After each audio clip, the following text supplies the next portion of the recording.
This is a wild video that's going to show you exactly what happens to your blood under a microscope when you're exposed to regular radiation. They call it regular, from a cell phone, from a Wi-Fi router, standing under power lines, or standing in front of a smart electric meter outside of your home.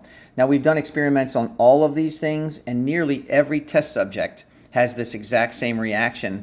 Now, this is the before picture, and before, this is somebody who walked off the street, was exposed to radiation in the world that we live in, so that's probably why this blood doesn't look perfect. These are supposed to be round and spaced apart and floating around freely, because these are red blood cells and they fit through capillaries one at a time, a single file line. Now, I can imagine it's hard to fit through if they're all stacked up like this.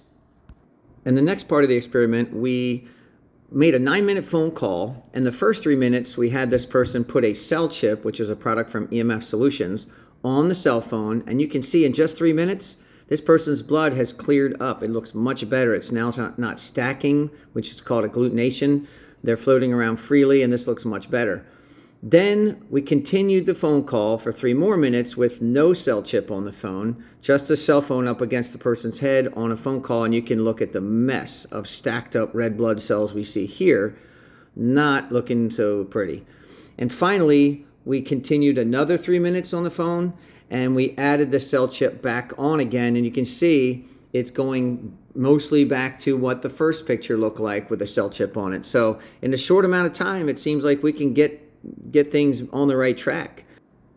And even though this is only an experiment on one of the possible really common symptoms that people can have from EMF exposure, it is wild to see with your own eyes what can happen to people's blood and your blood just with exposure that you already get every day.